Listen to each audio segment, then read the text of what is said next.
So I want to talk about a transformed faith. Amen? So this year, everything in our life will be transformed. Reading the Word of God. So when you look at last 2 months ago, we focuses on Logos, on the Word. Word means Logos, no? On the Word. Because the Word is the foundation of our life, of our walk with God. And now we're gonna focus on faith. Amen? How is your faith? Are you focusing on Jesus or on something else? I like the testimony of Ate Nanette because when she is not focusing on Jesus or focusing on her strength, there is a test failed.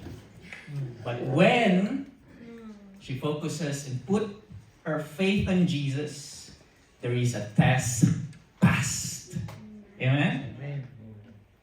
And each one of us has his own struggles and tests in life. Amen? Tell your neighbor, in what test are you now? In what test are you now? Huh?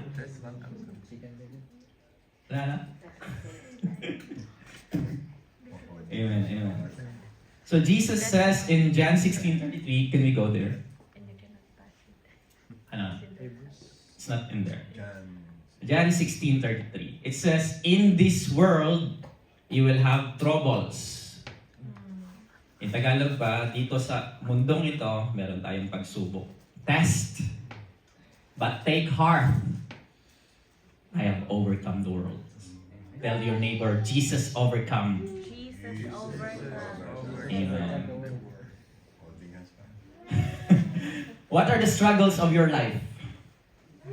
What are the trials of your life today? What are the tests of your life today? Are you struggling to find a job? Are you struggling to walk? Are you struggling with your walk with God? Are you struggling with your character? Are you struggling with hidden sins, unforgiveness, anger, pride, lust? Are you struggling with pain, wounds of the soul, heartbroken? Are you struggling financially? Are you struggling financially? Are you struggling with your relationship with God? Are you struggling reading the Word of God? Are you struggling in prayer? Jesus says, take heart, I've overcame the world. Amen? I want to encourage you today. Take heart, because Jesus overcame everything for you. Napakabuti ng Diyos. The Lord is so good. Ever in our life.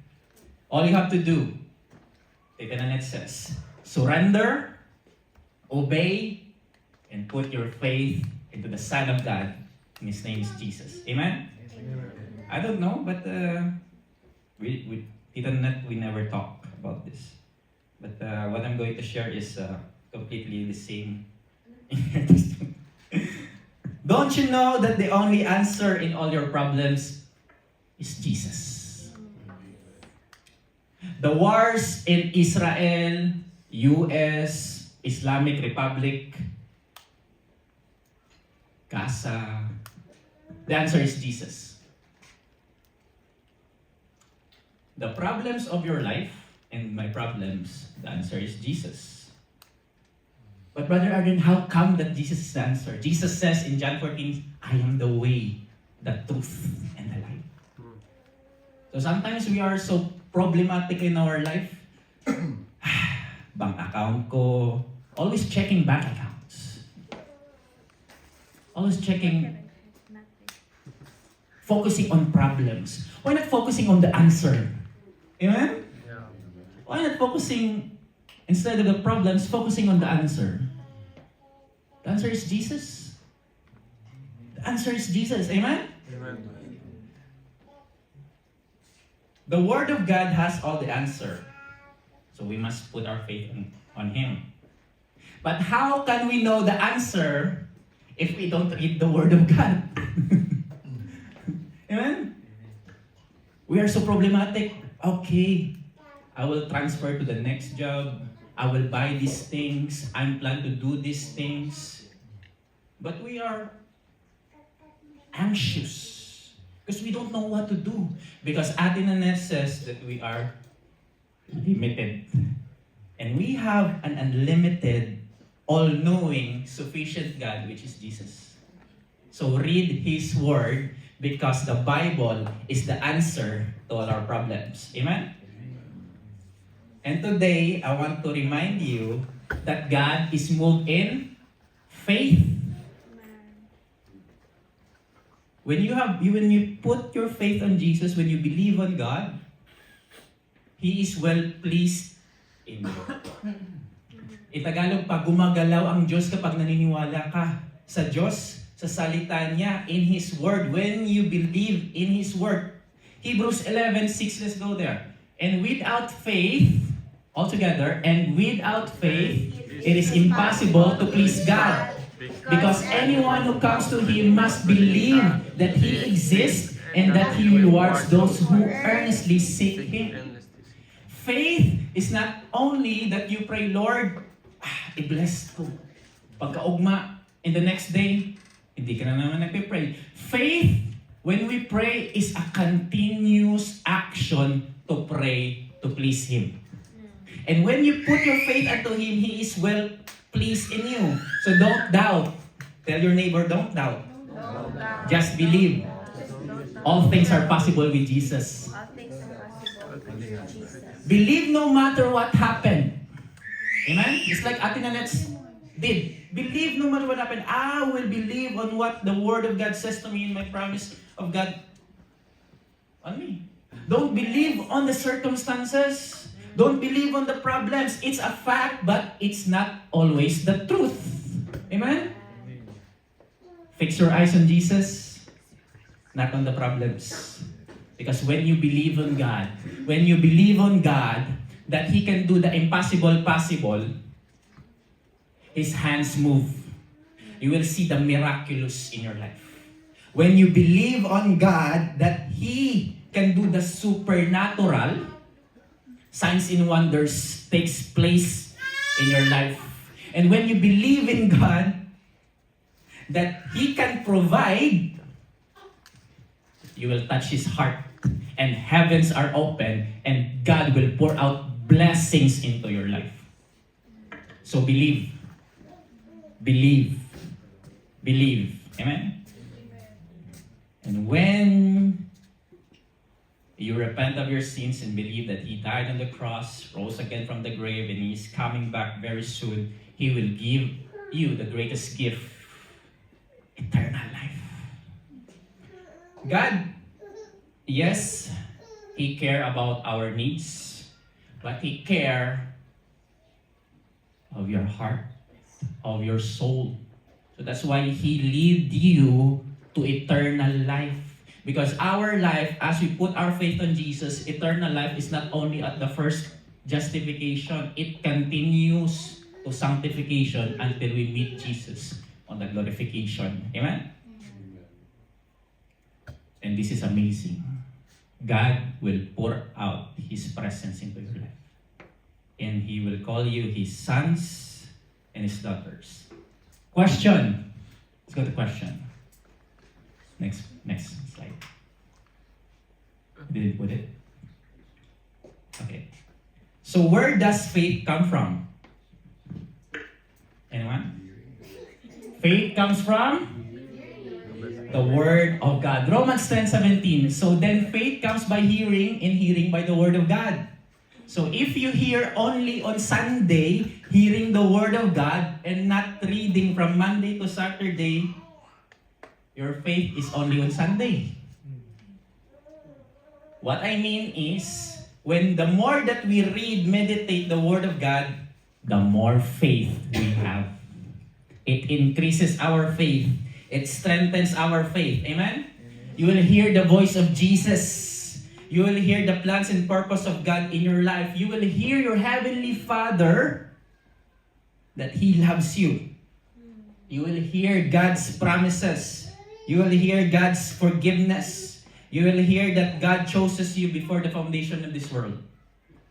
And you will hear that God yearns for you. Alam mo ba na yung Diyos gustong-gusto ka?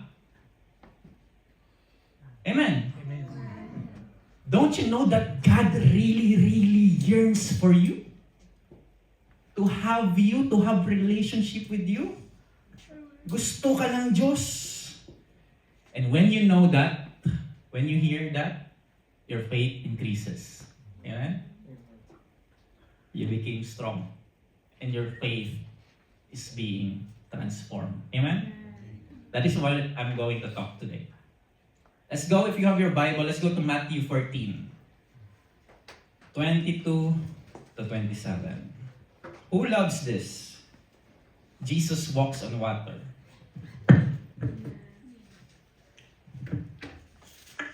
Amen?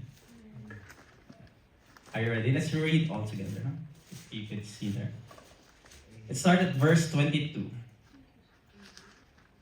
Immediately, Jesus made his disciples get into the boat and go before him to the other side, while he sent the multitudes away. And when he had sent the multitudes away, he went up on the mountain himself to pray. Later that night, he was there alone, and the boat was already considerable distance from land, buffeted by the waves because the wind was against it. Shortly before dawn, Jesus went out to them, walking on the lake. When the disciples saw him walking on the lake, they were terrified. "It's a ghost," they said, and cried out in fear. But Jesus immediately said to them, "Take courage, it is I, don't be afraid." And Jesus is saying you today, take courage, it is Jesus, don't be afraid. Amen? First of all, when you read Matthew, the previous chapter, Jesus has just finished doing miracle, feeding the 5,000. But at the same time, when he do the ministry of signs, wonders, and miracles in preaching the gospel, his cousin, John the Baptist, was beheaded by Herod. Take a look at this. Jesus, the Son of God, being also 100% man, 100% God, doing the will of God, was also grieved, lament because of the loss of his brother.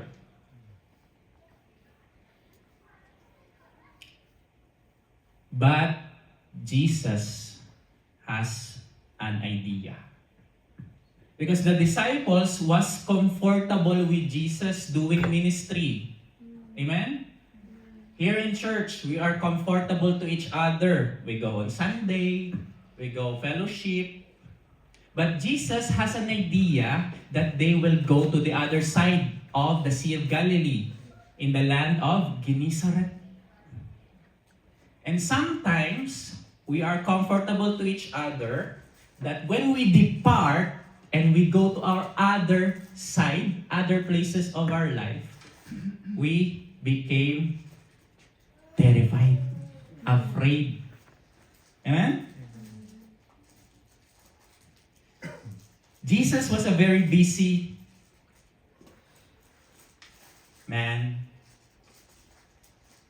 He's doing the will of his Father, preaching the gospel, repent, believe in the good news. He healed the sick, casting out demons. Imagine na, villages to villages, city to city, Jesus go there. And he immediately, let's go to the previous verse. It says there, immediately Jesus made the disciples get into the boat on the other side. And Jesus went up on the mountain to pray. As a Christian, we should follow the example of Jesus. We should be a prayerful Christian. Amen? Even though that we are busy in our own lives, we should take priority of praying. Amen? We should take focus on our communion with the Father alone with Him. Why? So that we can know the instruction of God into our life. So that we can know the plans of God into our life. So that we can know the next move of God into our life. So that God will going to equip us, our soul, our faith, to face the other side. Because the other side comes the storm. After this Sunday service, after we depart on Monday, problem again. Have you noticed? We experience a lot, many problems after Sunday service. Why? Because we need to grasp and learn to pray and focus on Jesus even though that we are on the other side. Amen? Because prayer nurtures our relationship with God. Amen? It equips us in our struggle in life. So that's why when you hear Ate Nanette, she just prayed. She just prayed and asked guidance to the Lord. Lord, how I can do this without you? So every time you plan, you make plans, you make, you focus on your dreams, you want to do this, you want to do that, decision making, agendas in life, go in prayer. Amen? Tell your neighbor, go in prayer. Go in prayer.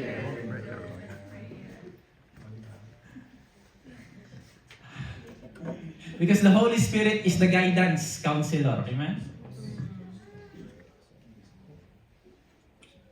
It's so good to be led by God. Amen? And take a look at this. The disciples was on the boat. They're going on the middle of the boat while Jesus was in the mountain. The disciples was distance from the presence of Jesus. And what happens when the disciples was distance from the presence of Jesus? Trouble came. Amen? Jesus physically was in the mountain praying. He was not there in the boat, but the disciples was there on the boat without Jesus. Because Jesus commanded them. So sometimes in our life, God will command us to go to the other side to do things because He tests our faith. If we are still putting our faith in Him, even though that He is distant from us. Amen? So what is in the other side? I've highlighted there the other side. Maybe some of you receive confirmation in life from God to go to the other side. It is a transition of your life. Sometimes it could relate to change of workplace, business plans, career, life, worship. Maybe you will move into a new ministry. Maybe it will gonna be a change of atmosphere. Or maybe you will depart from ungodly friends or ungodly things. And you plan also to go there to the other side. Think about that. But you are not sure. Amen? If that is the right decision to go there. You're not sure if that is the right decision to be there. And then suddenly, big waves comes. Unos, problema na naman. Big winds, big storms of trials coming, and it hit you waves by waves. How can we navigate the boat of our life, focusing to go to the other side? How? Number one, focus on Jesus is.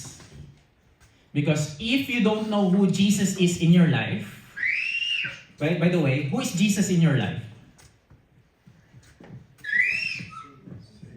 Savior, God, amen? Focus on who Jesus is. Because the more that we read the Word of God, the more that we know who Jesus is. Focus on who Jesus is. Let us examine. Let's go back to the verses. Yes. Let's go back there. The disciples was on, verse 22, in the boat. The disciples is not in the ship. So it means the boat was very small. It can be easily to be shaken by the waves and storms in the sea. This means that even when Jesus was on the mountain, the visibility of the boat, because maybe Jesus was in the high mountain and the Sea of Galilee is a little bit slope, the visibility is hidden. Amen? Hindi niya masyadong makikita yung disipulo. But Jesus saw the disciples. Amen? So in your life, in the struggles of your life, Jesus saw you. He looks at you. Amen? Matthew 14:24. And the boat was already a considerable distance from the land, buffeted by the waves because the wind. Let's go there. Forward. More. Another. Okay, Matthew 14:24. Secondly, so there you go. The boat was hidden. It's not visible to the Lord, but Jesus saw them. In Mark 6:48, he saw the disciples straining at the oars because the wind was against them. The disciples was having a hard time rowing the boat because the wind buffeted them. So in our life, when problems in life comes and we put on our own strength solving the problems, finding a way out, it will cost us much strength and failures in life. Because we cannot go against natural calamity. Amen? We are only humans. But here, Jesus saw the disciples. Nakita ng Diyos na naglisod sila. Nakikita ng Diyos that they are problematic in their life of rowing the boat. Amen? And if we know who Jesus is in our lives, even we will sink out of the boat. Take a look at this. Even we are sink in our problems, even we are struggling with our problems, when you know who Jesus is,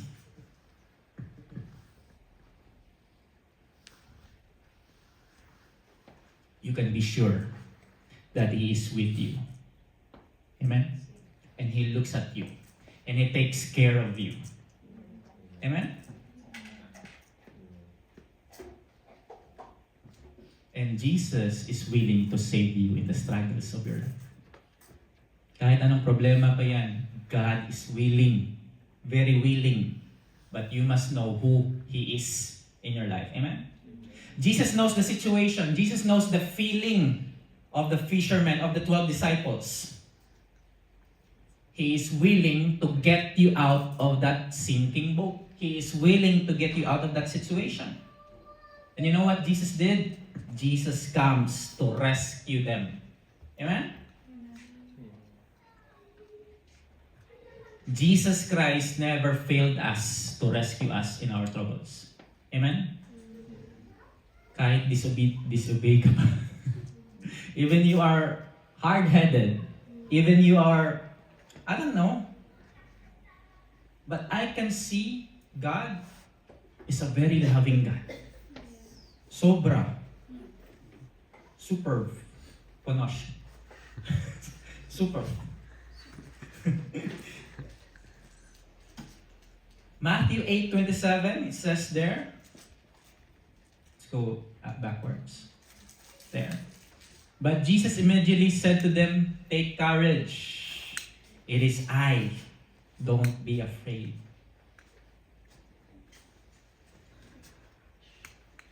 Previous of this, in Matthew 4, who reads Matthew 4? They are been in the same boat. But Jesus was sleeping beside them. This is another incident, okay? This incident was Jesus was not in the boat, he was praying. Matthew 4, Jesus was in the boat, but Jesus was sleeping, and together with his disciples. But the waves and storms of life came. Amen? And fast forward, this is Matthew 14. How can the disciples forget who Jesus is? When every time Jesus was with them, Jesus saved them, Jesus lead them, guide them. But how can the disciples don't know who Jesus is in their life and they are still have doubts, fear in life? Amen? But this is what I love about Jesus. Because when he sleeps, he knows that the disciples are in trouble. He rebuked the storm, quieted the storm, and the storm and wind obey him. If you know who God is in your life, even the natural calamities, the problems in your life, Jesus can calm and rebuke those problems in your life. If you know who Jesus is, because he is sovereign. Can you tell your neighbor, God is sovereign. And he is in control in your life. Amen? Even in the failures of your life, God is still in control. Because failures in life doesn't mean that you failed in life. Failures in life, it means that you are imperfect and you need a perfect God to work upon your life. We need Him. So I want to tell you today, these verses that could understand us who Jesus is. Jesus says that He is the bread of life. I am the bread of life. I am the one that you need, the sustenance of your soul. I am the light of the world. When we feel we are in darkness, He is the light. He is the door. I am the door to the heavens. I am the true and good shepherd. Look at this. Shepherd, we are sheep. He takes good care of us. We lack nothing. Amen? Tell your neighbor, you lack nothing. Jesus says, I am the resurrection in the life. No? Even though that we die here in this earth, we will be resurrected. And even that we don't, maybe some people will not even see death. Hallelujah. In life, they are still with Jesus. Jesus says, John 15:1, I am the true vine. We are connected with Jesus. Amen? He is the true vine. I am the living water. John 14:10, also 14. He is the one that we need if we are thirsty. I'm not talking about physical. I am talking about the soul. Amen? He is the way, the truth, and the life. We want to know the truth about your life. If you want to know about the truth of the life of other people, if you want to know the truth about your future, read the Word of God. He is the Alpha, the Omega. Amen? Amen.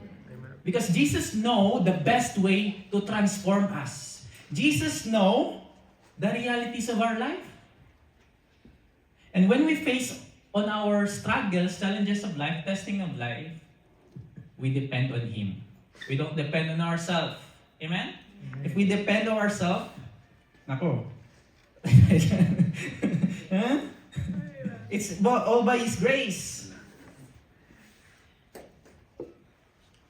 Because the trials and challenges and storms of our life, God make it as a tool to make our faith strong, steadfast, and mature. How can you gain weight when you go to the gym? You put weight, you put more weight, and when you gain pain, you will gain muscle. How can your faith be matured in life if we are so afraid to face the trials of our life? Amen?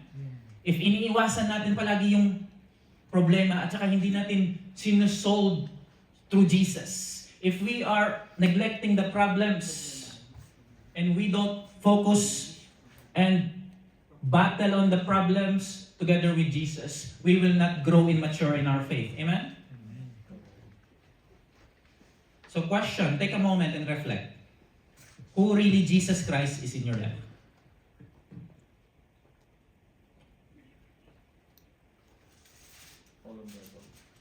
Amen.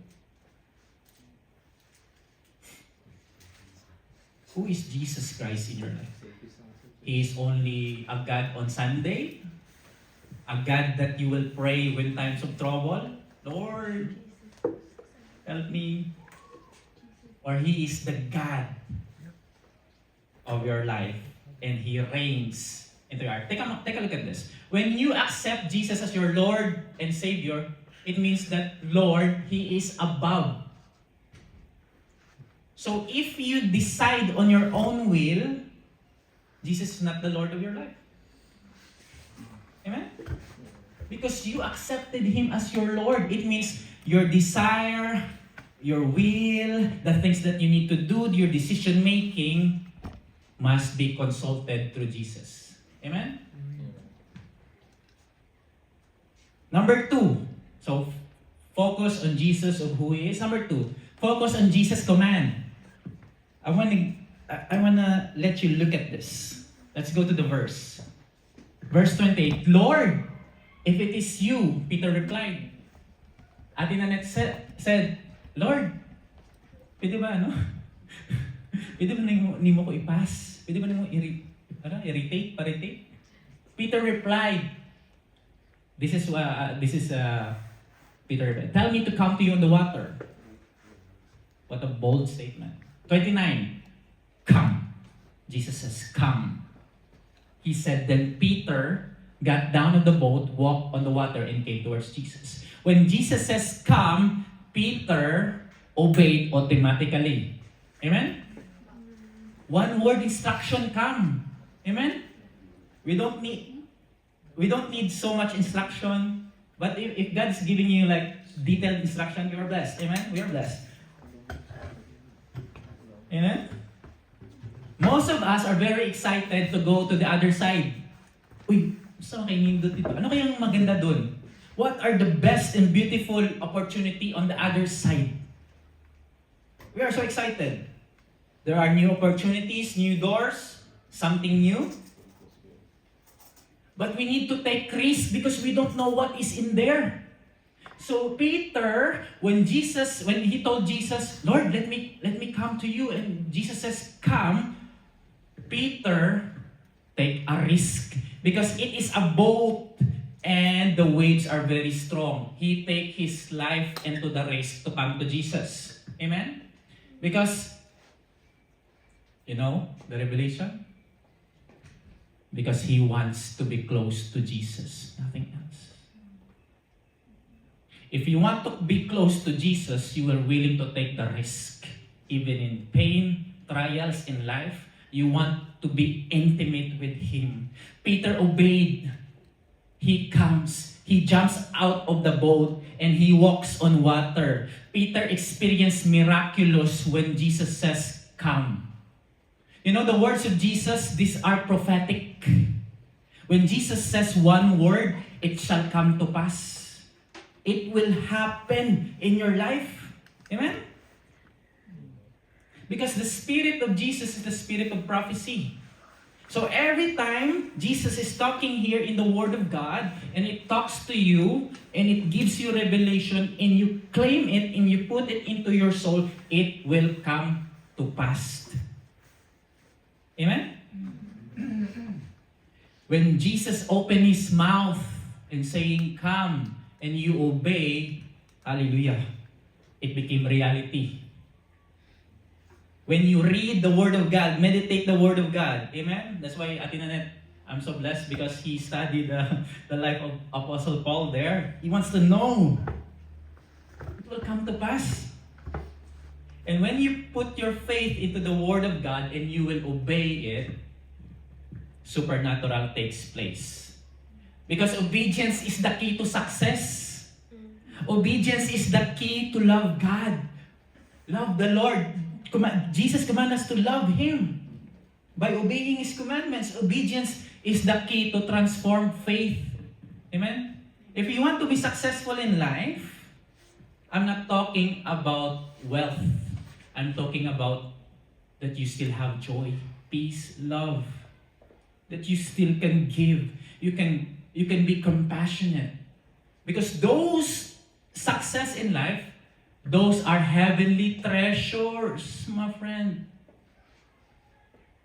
If you invest, if you obey on that, no one can ever snatch you of that treasure in your life. Amen? Obedience is the key to transform faith. So even if you don't understand, obey. Amen?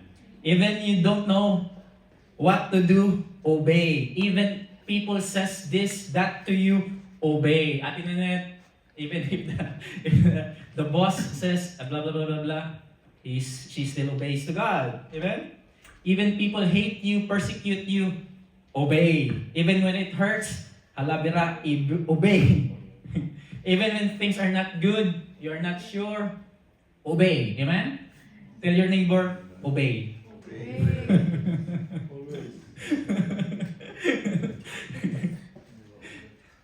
Are you blessed? Amen.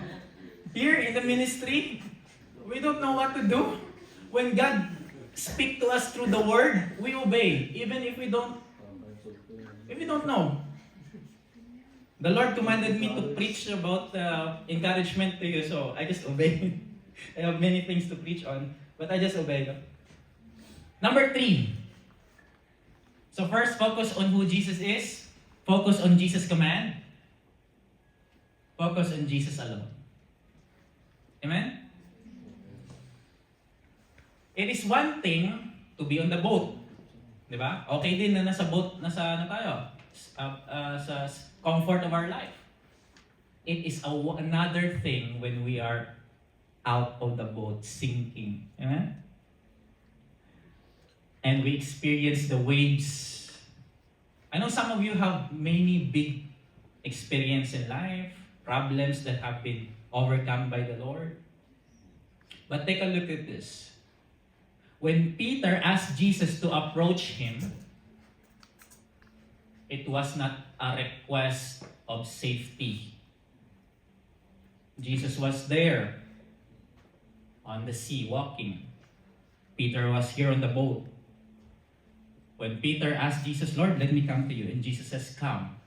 When Peter come to him, it's not a safety because there's water. He might be sink. But as I tell you, he just wanted to be with Jesus alone.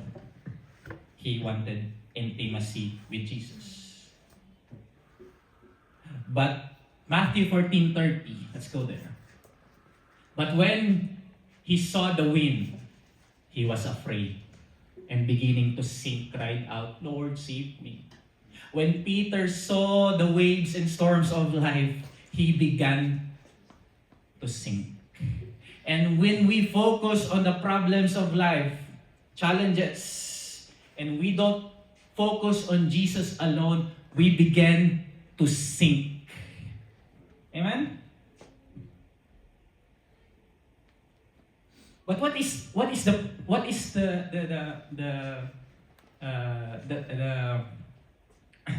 you call this one? The reality in this verse. Have you not remembered Peter is a fisherman? He's a professional fisherman and he knows how to swim. How can he will be sink? Bakit siya malulunod? Fisherman naman siya.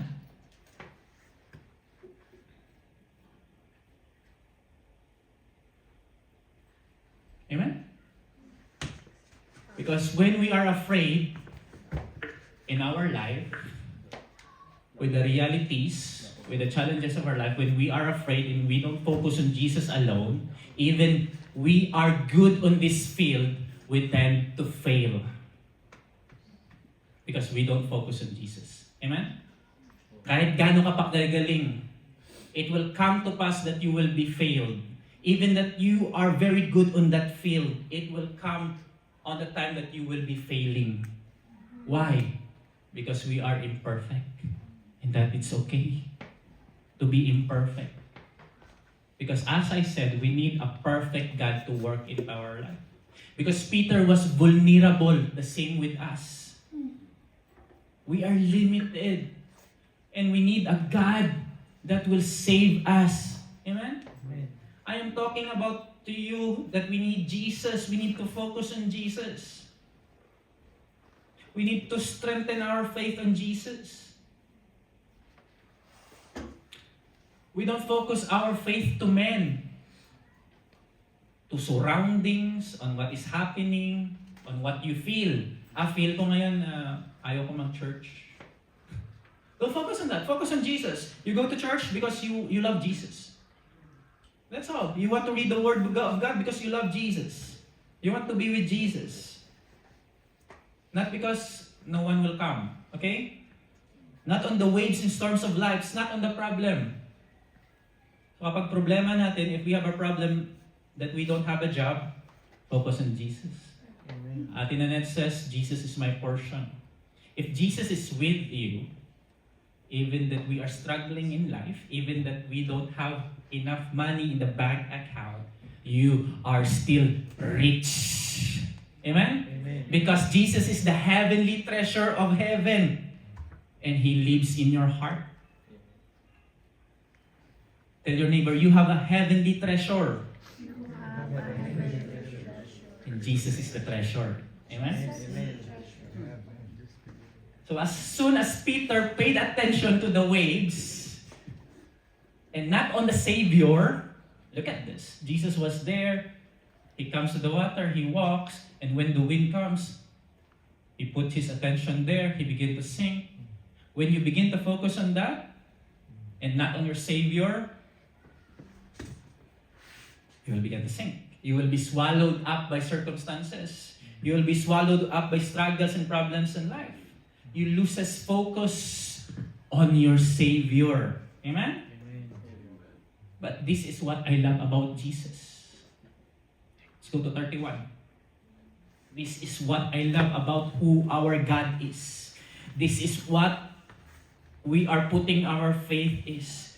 Because He is our Savior. 31, immediately Jesus reached out His hand and caught him and says, "You of little faith, why did you doubt?" Jesus immediately saved Peter. And when our times of trouble, even though that we lose focus on our Savior, Jesus is still there to save you. Amen? Amen. But why Jesus saying to Peter, "Oh, you of little faith, why did you doubt?" Jesus is not lecturing Peter, ha? Hindi niya nililecturan si Pedro. He just want to save his friend. And we are friends of Jesus. Jesus want Peter to know that I have been with you since day one, in the miracle of 5,000, in the boat, in the wedding of Cana. I was there all that time in every chapters of the Bible together with you. So Jesus is not saying to you that, or lecturing you about that you owe little faith. You have faith, each one of us. But we are imperfect. And that's why God is transforming us into His image to be perfect. Amen? Peter panicked. He panicked. So sometimes, our brothers and sisters, don't look down, don't discourage if someone is struggling with their faith. Si ganyan, doubter yan eh. Hindi ka kasi naniniwala eh. Instead, encourage them. Uplift them. Remind them of who Jesus is. Remind them about the love of God. Uplift them. Amen? Amen. Peter was vulnerable. He is not perfect.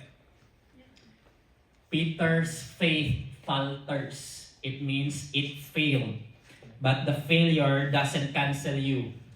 The failure is not the last saying of God.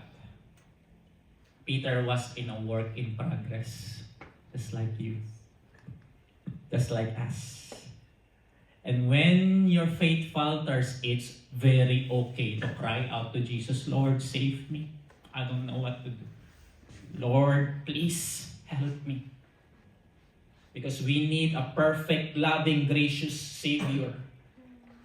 Peter was not better on the other disciples because he walks on water.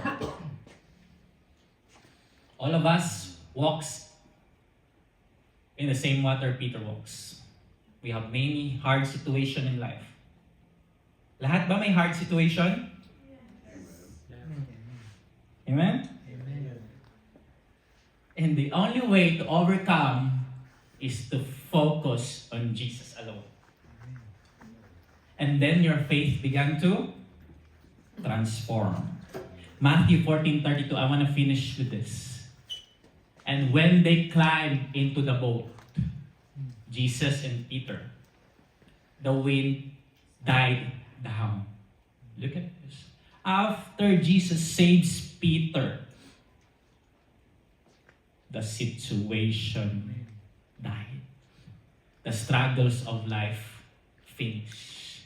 Number 33, then those who were in the boat worshiped him, saying, truly, you are the Son of God. I want to invite the worship team here.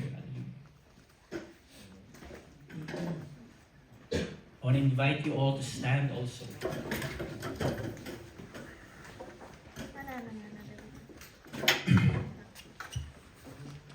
And close your eyes.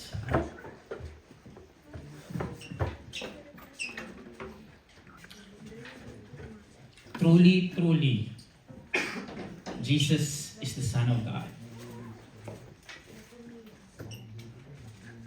When Jesus asked Peter on the succeeding chapters, Peter, who do say people who I am?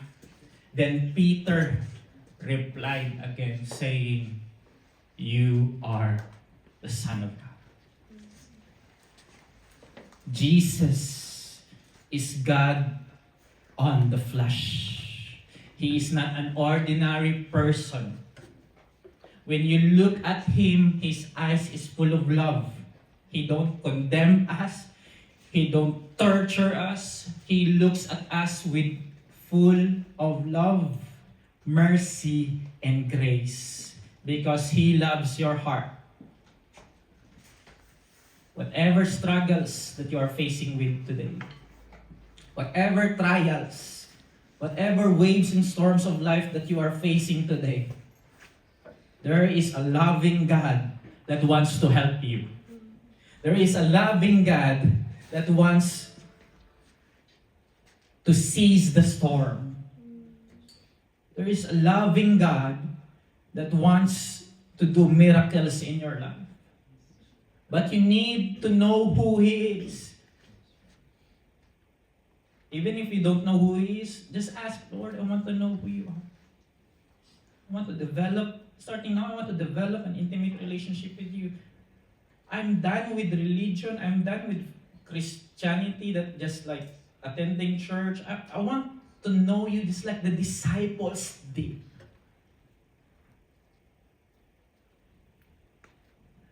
And when Jesus commands you, even one word, obey.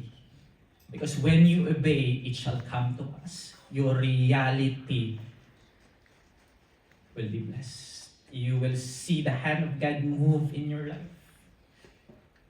When Ate Nanette remembered the promises of God and declares it, prayers before the exam, after 2 days, she saw the result. And some of you have many testimonies in life wherein in last minute, you're gonna be sent home back to the Philippines, but God intervened. He calmed the storms in your life.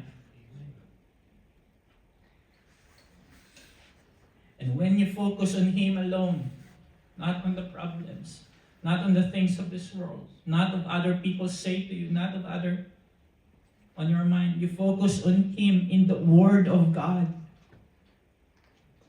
He will immediately save you and He will say to you, is it I? Don't be afraid. Lord, I thank you for today. Let's receive it. Lord, I thank you that you are our Savior. Oh God, Lord, I thank you that in the midst of storm, oh God, Lord, you are there. You want to save us, stretching your arms, oh God, Lord, pulling us out of that situation, Father. Thank you, Jesus, that your mercy, grace is sufficient, oh God, Lord. Lord, our faith falters. Yes, we failed, oh God, Lord, but thank you, oh God, Lord, that our failure doesn't define who we are, because you says, oh God, Lord, that we are imperfect and we need you, a perfect, loving God. So today, Lord, we lift our faith to you. Lord, we surrender, oh God, whatever it is into our heart, Lord. We laid it down unto your feet, oh God, Lord, and we want to voyage on the boat together with you, oh God, Lord, where storms and winds and problems of life comes. Oh Jesus, you are the Son of God. You are the Lamb of God who takes away the sins of this world. Lord, we ask for forgiveness of God, Lord. If we disobey, we ask for forgiveness of God, Lord, when we don't listen to you. We ask for forgiveness of God, Lord, when we don't really focus on you and we really focus on the problem of God. Have mercy upon us, O God, Lord. Have mercy upon your people, O God, Lord. Let the heavens open, O God, Lord, and let the blessings of joy, peace, love be upon us, O God, Lord. And Jesus, we want to be intimate with you. We want to know you, the way you look at us, the way you talk, the way you walk, the way you say things to us, Lord. We want to fall in love with you, Lord. Oh Jesus, whatever it is, oh God, Lord, come and fill us. Fill us, Holy Spirit, right now. As we worship Him, I just want you to give your worship to Him alone. As we worship Him, hallelujah.